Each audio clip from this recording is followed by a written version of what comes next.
ಒಡೆದ ಮನೆ ಆಯ್ತಾ ರಾಜ್ಯ ಬಿಜೆಪಿ ಅನ್ನೋ ಒಂದು ಪ್ರಶ್ನೆಗಳು ಕಾಡ್ತಾ ಇದೆ. ಯಾಕಂತಂದ್ರೆ ಒಬ್ಬೊಬ್ಬ ನಾಯಕರ ನಡೆಗಳು ಕೂಡ ಒಂದೊಂದು ರೀತಿಯಾಗಿರುವಂಥದ್ದು.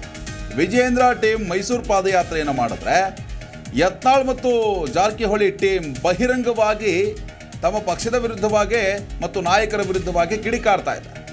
ಮತ್ತೊಂದು ಕಡೆ ಡಿ.ವಿ. ಸದಾನಂದ ಗೌಡರು ಮತ್ತು ಅವರ ಟೀಮ್ ಹೈಕಮಾಂಡ್ಗೆ ದೂರನ್ನು ಕೂಡ ಕೊಟ್ಟಿರುವಂಥದ್ದು.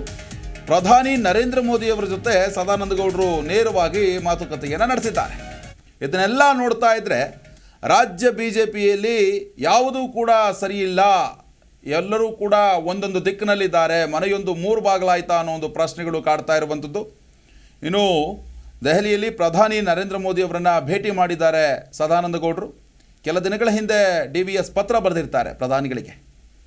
ರಾಜ್ಯ ಬಿಜೆಪಿಯಲ್ಲಿನ ಒಳ ರಾಜಕೀಯದ ಬಗ್ಗೆ ಅವರು ಪತ್ರವನ್ನು ಬರೆದಿರ್ತಾರೆ. ಈ ಪತ್ರದ ಬಗ್ಗೆ ಚರ್ಚಿಸೋದಕ್ಕೆ ಕಾಲಾವಕಾಶವನ್ನು ಕೂಡ ಕೇಳಿದ್ರು ಡಿ.ವಿ.ಎಸ್. ಹೀಗಾಗಿ ಇವತ್ತು ಪ್ರಧಾನಿ ಮೋದಿಯವರು ಟೈಮ್ ಕೊಟ್ಟಿರ್ತಾರೆ. ಇಂದು ಭೇಟಿಯಾಗಿ ಪ್ರಧಾನಿಯವರ ಜೊತೆ ಚರ್ಚೆಯನ್ನು ನಡೆಸಿದ್ದಾರೆ. ರಾಜ್ಯದಲ್ಲಿ ಬಿಜೆಪಿ ಜೆಡಿಎಸ್ ಪಾದಯಾತ್ರೆಯಲ್ಲಿ ಬ್ಯುಸಿಯಾಗಿದ್ದಾರೆ. ಆದರೆ ಬಿಜೆಪಿ ಹಿರಿಯ ನಾಯಕ ಡಿ.ವಿ. ಸದಾನಂದ ಗೌಡರು ಇಲ್ಲಿ ರಾಜಕೀಯ ಬಣ ರಾಜಕೀಯ ಏನಿದೆ ಅದರ ವಿರುದ್ಧವಾಗಿ ಸಿಡಿದಿದ್ದು ಹೈಕಮಾಂಡ್ ಜೊತೆ ಮಾತುಕತೆಯನ್ನು ನಡೆಸಿ ಕೆಲವರ ವಿರುದ್ಧ ದೂರನ್ನು ಕೂಡ ಕೊಟ್ಟಿದ್ದಾರೆ ಅಂತ ಹೇಳಲಾಗ್ತಾ ಇದೆ.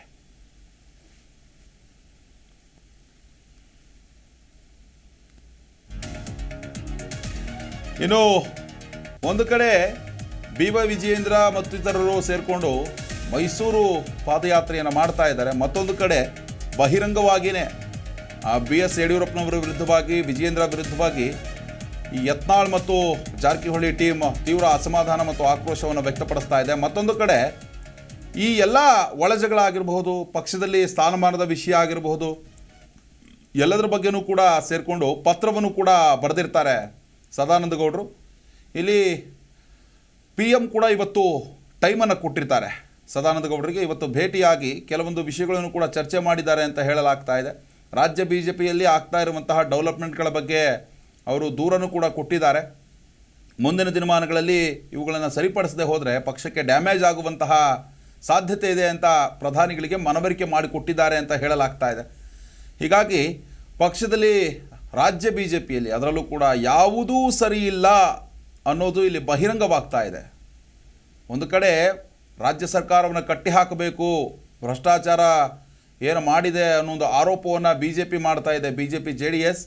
ಅದಕ್ಕೆಲ್ಲವಕ್ಕೂ ಕೂಡ ಉತ್ತರವನ್ನು ಕೊಡಬೇಕು, ಸಿದ್ದರಾಮಯ್ಯನವರ ರಾಜೀನಾಮೆ ಕೊಡಬೇಕು ಅನ್ನೋ ಒಂದು ಹಿನ್ನೆಲೆಯಲ್ಲಿ ಪಾದಯಾತ್ರೆಯನ್ನು ಮಾಡಲಾಗ್ತಾ ಇದೆ. ಆದರೆ ಇಲ್ಲಿ ಬೇರೆ ಬೇರೆ ನಾಯಕರು ತಮ್ಮದೇ ಆದಂತಹ ಒಂದು ಆ್ಯಂಗಲ್ನಲ್ಲಿ ರಾಜಕೀಯವನ್ನು ಮಾಡ್ತಾ ಇರುವಂಥದ್ದು. ಬಣ ರಾಜಕೀಯ ಜೋರಾಗ್ತಾ ಇದೆ ಬಿಜೆಪಿಯಲ್ಲಿ.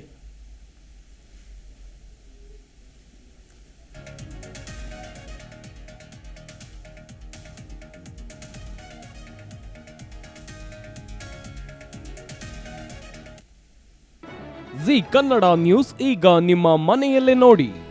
ಎಲ್ಲ ಕೇಬಲ್ಗಳಲ್ಲಿ ಈಗ ಲಭ್ಯ. Sun Direct 292, Jio TV 1334, U digital 162, city cable 51, GTPL 17, Abhishek cables 821, Rock Line telecommunication 51, Shri Basaveshwara number 60, Vinayaka digital number 53, in digital number 896ರಲ್ಲಿ ನಿಮ್ಮಿಸ್ತದ ಜಿ ಕನ್ನಡ ನ್ಯೂಸ್ ನೋಡಿ ಆನಂದಿಸಿ.